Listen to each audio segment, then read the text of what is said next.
Governor? I'm getting there. I don't know where I put my... Governor? Yeah. Hey, how are you? Jordan, we need...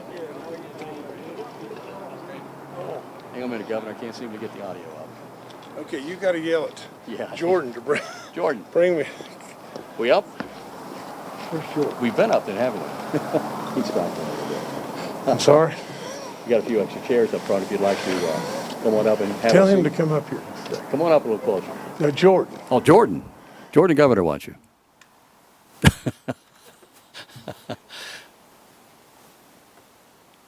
ran off and left all my notes. Well, you won't need them for a few I minutes. don't use every...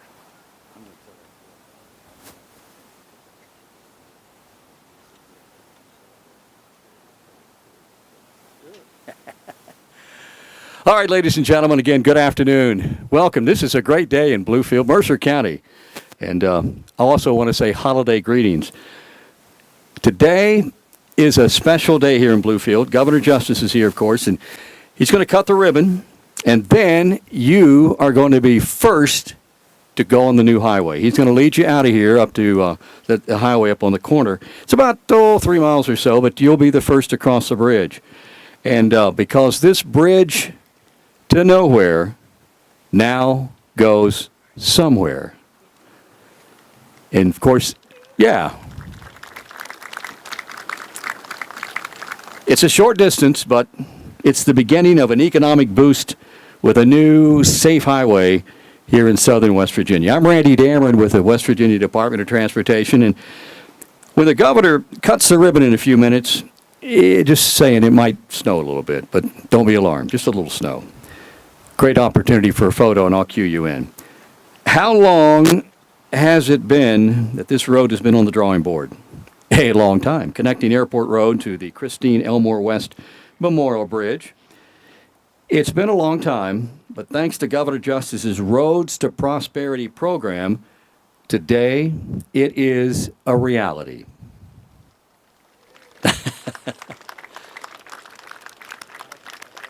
Governor Justice made the completion of the King Coal Highway, the Coalfields Expressway, and the Appalachian Corridor H his top three priorities, of course, with the infrastructure here in West Virginia. As you know, part of the King Coal has been open down around Red Jacket, and another 2.9 miles today, and it's a $68 million toward the eventual completion of King Coal Highway. Now, there's some elected leaders here today. You're welcome to be here. Of course, we'd like you to stand if you're seated. Get you a round of applause. Okay, no one. But also, I know there's some Division of Highways people here. Make some noise, guys. Yeah. What's interesting, I'll share this story, that Governor Justice took office about 7 years, well, yeah, seven years ago. Does it seem like it's been a long time? Not really. He came to highways. He said, I want the roads repaired. I want them fixed. And I want those new projects you have on the shelf. I want them started. And the answer was, Governor, sir, we don't have money. Here's where it went well. He said, I'll fix that. He personally went to New York, sold the bonds, and that's why we have Roads to Prosperity today, and that's why we're here. I want to make sure you're aware of that. It's thanks to him and the Roads to Prosperity. Well, let's begin with some remarks. I'd like you to meet the president of Kanawha Stone. They're the ones that took the bridge to nowhere and is going to open it today. He's the president of Kanawha Stone and the contractor who's worked on this section. Here he is with his wife, Virginia, and Art King from Kanawha Stone Company.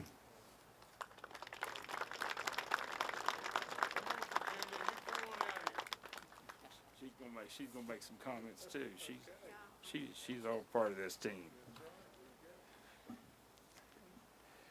All right, Art King, and by the way, Randy, today I'm partially retired now. I am the founder of Kanawha Stone, but the second generation is now running the company. Virginia and I are the first, but Kanawha Stone is a second generation family company, and we're celebrating our 50th anniversary this year. The DOH has played a major role in the growth and success, over those 50 years.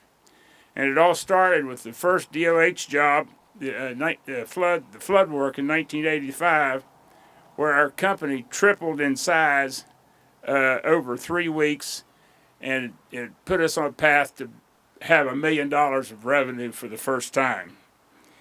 50 years later, and 100 miles of new highways built, we're standing here today celebrating the completion of the John Nash Airport project at $61.2 million. This job provided $7.5 million of paychecks to West Virginians, $23 million to West Virginia contractors, and approximately $4 million to local businesses around this area.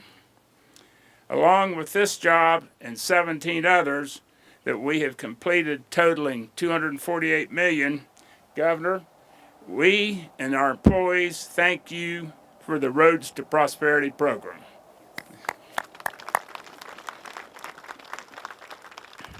I'll now turn it over to my wife, Virginia, for her final comments.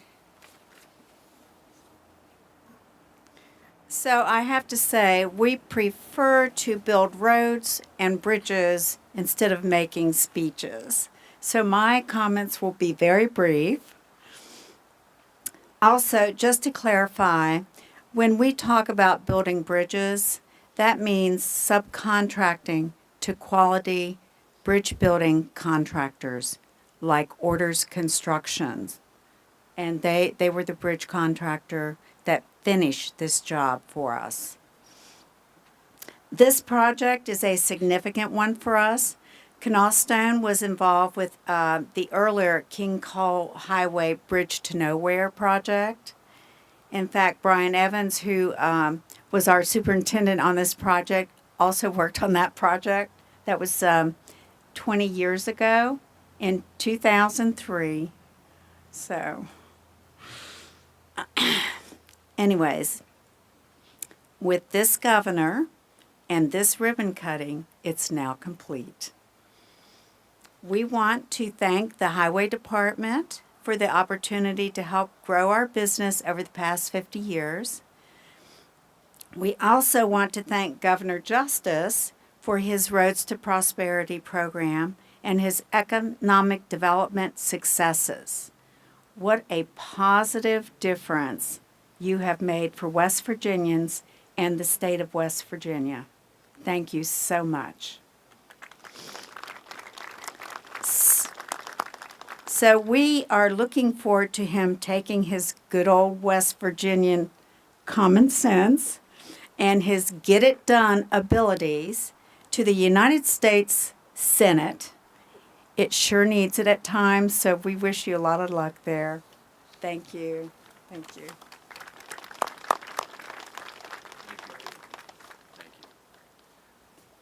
Thank you, Virginia, and thank you, Art.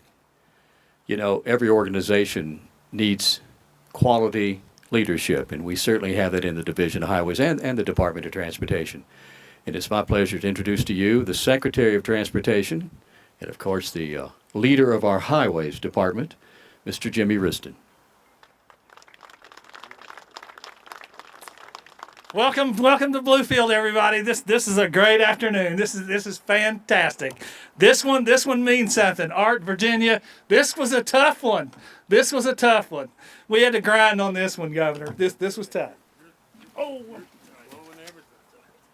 Randy's gonna be wild.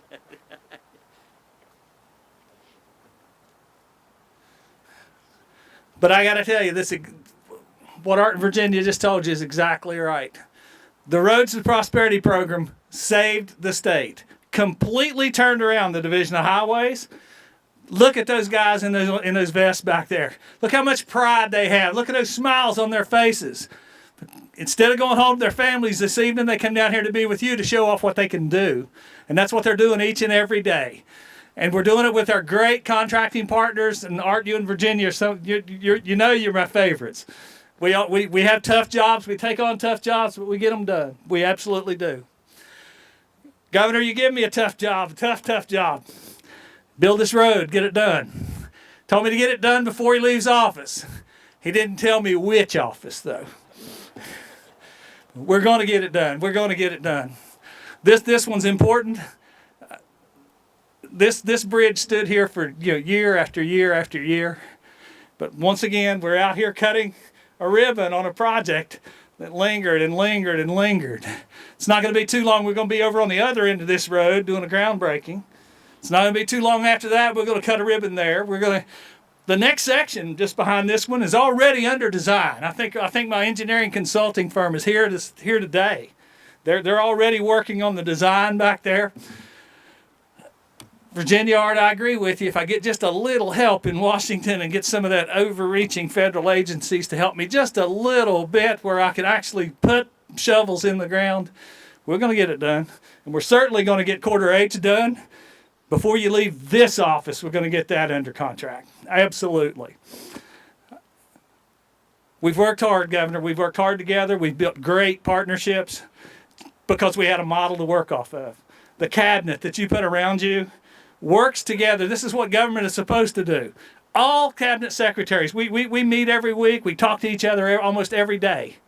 And one of us is helping the other one do something every day. Every day. That's the way government should be working. We had a model to work after. That's the way we've revitalized the Division of Highways. That's the way we've pulled the Department of Transportation together to be one DOT, to work together across the lines with all modes of transportation and get it done and take care of getting infrastructure for the people that deserve it. Trust me, the people of Southern West Virginia absolutely deserve this. You paid the bills for 100 years.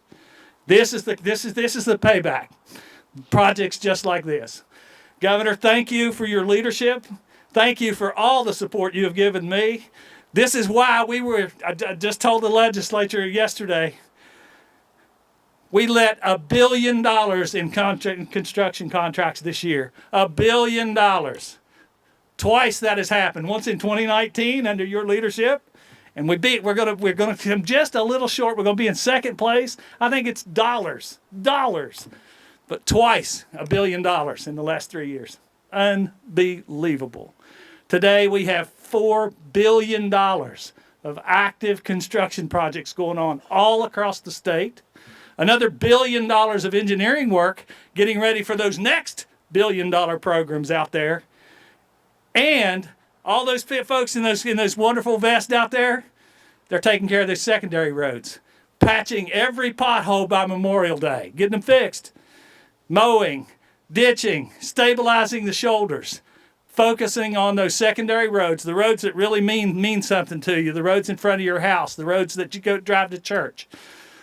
This is a complete, comprehensive program. We had a great leader. We got a great plan.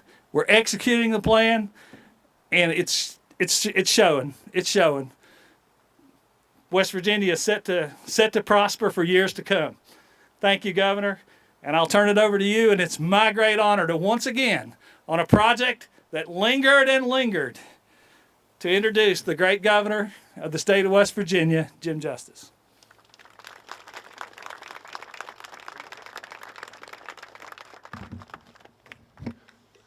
Okay, let me talk to you just 1 second. First of all, to Art and Virginia, to Randy, to Jimmy, to all these incredible folks that have done unbelievable work, to our delegates, to our senators, to our ex-senators, and I don't know how many of the rest of you are out there, and I would say, Marty, now we got to just make good calls all the time. No, let me just say just this.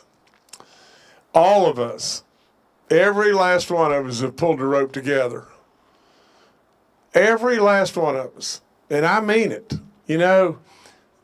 Honestly, there's a lot of accolades passed to me, and I appreciate that, and I appreciate the fact that we had to have a leader of the band. You had to have someone that had some vision and everything else, and we did that.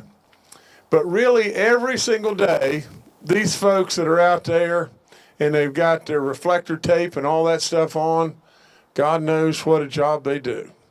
We just turned them loose. We turned you loose in every way. Think about Christine West. And I don't think I ever met her. But 31 plus years ago, I guess we named this bridge in her behalf. You know, she died, I think, in 2017, maybe. You know, just imagine the fact that this bridge was just sitting here going nowhere forever and ever and ever. Imagine this, that today we had a Board of Public Works meeting, and it was probably supposed to last 30 minutes, and it lasted an hour and a half. And that's why, believe it or not, I'm late getting here. And you've stayed here in your coats and cold, and really and truly, at the end of the day, you're here because of your community. You're here because you're great West Virginians. You're here because you're great Americans in every way. Now, absolutely, without any question, there's been three priorities for me from the standpoint of our roads. And that's the Coalfield Expressway, the King Coal Highway here, and up north, or Eastern Panhandle, Quarter H. Why is that? And the reason was really simple to me. This absolutely is your bridge to so much economic development and prosperity when, I hate to say it, but in many, many, many ways, we ran off and left southern West Virginia. Well, that's not going to happen on my watch. There's no humanly way. You try to do anything and everything you can, but Quarter H was monstrously important because it bridged the population to us in lots and lots of ways. You know, at the end of the day, I sit here humbled, and I mean it, humbled by you, humbled by Virginia and Art, and humbled by Jimmy and Randy and all of y'all as to what you've done. Really and truly, all we needed to do was show the world just how good we are. When it really boils right down to it, we know how good we are in West Virginia. We know that we're blessed with low crime and faith-based and these incredible seasons, and within a rock's throw of 2/3 of the population. You remember way back when, in one of my first debates, and not with Brother Bill, this was even prior to that. You know, I said, close your eyes. Just close your eyes. And think about a place that has the most incredible natural resources, coal and oil and gas and water and timber. Close your eyes and think about a place that's located within a rock's throw of 2/3 of the population of this country. Close your eyes and think just this, of a place that has 4 of the most incredible seasons on the planet, where things are not too severe in any way. And close your eyes and think of the people that live there and what a treasure they are. They're faith-based. They're low crime. They're craftsmen. They're good people that know the difference between right and wrong. And they love one another. And now open your eyes and know that the place you're thinking of is West Virginia. West Virginia, of all places. Literally, that was way, way, way long ago. And really, what have we done? And then I'll be quiet. All of a sudden now, we have become the diamond in the rough instead of the bad end of a bunch of bad jokes. We have absolutely shown the world just how good we really are. Absolutely, in West Virginia's words, a lot of times way back when, I would say, who could have ever thunk it?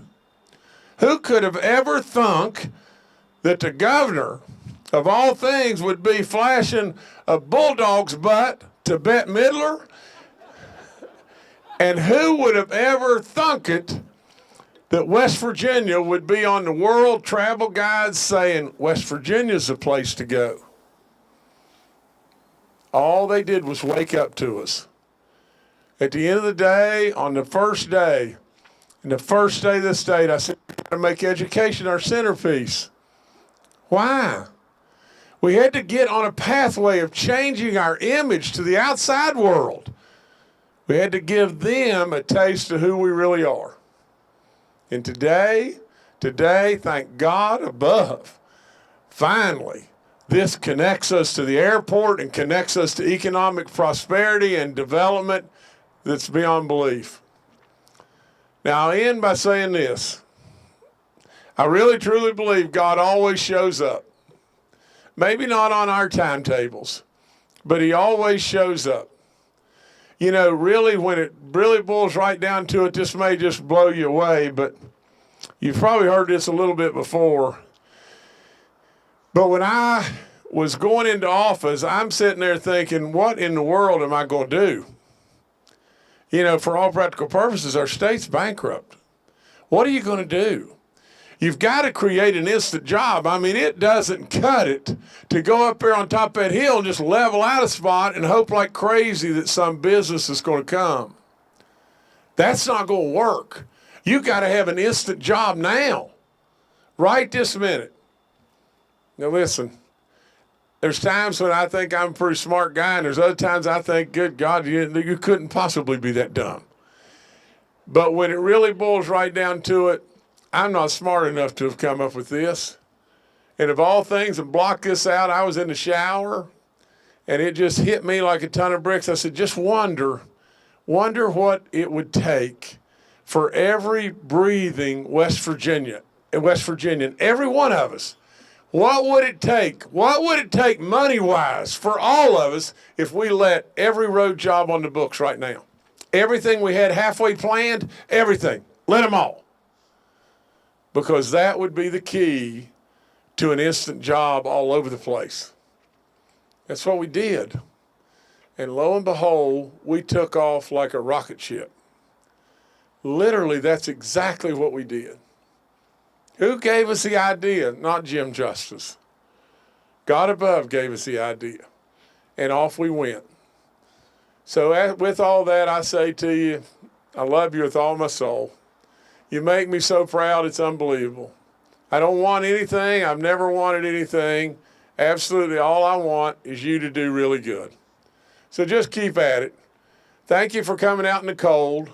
And let's get on with going somewhere across this crazy bridge. Thank you so much. God bless you. Thank you, Governor. Wow, words of inspiration. Well, in just a few minutes, we're going to cut the ribbon here in just a second, and then give the governor time for some media interviews. And then the governor's going to lead this convoy. Fire trucks will pull in behind him. He's going to lead this convoy across the Christine West Memorial Bridge out to the Nelson Walker intersection. And the signs went up this week.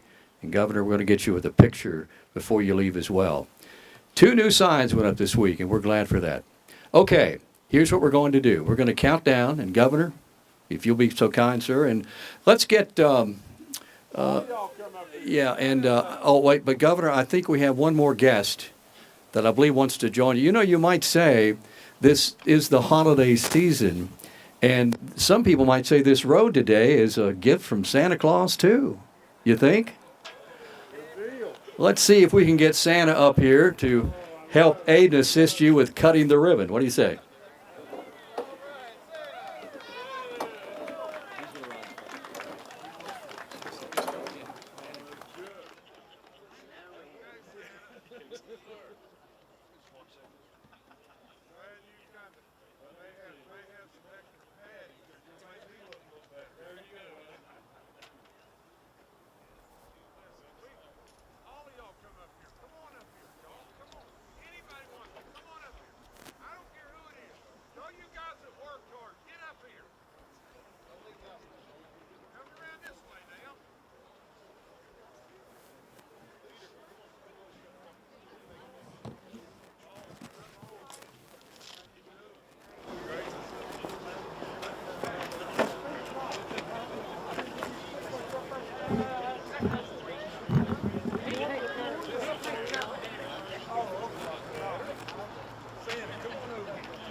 Some of her.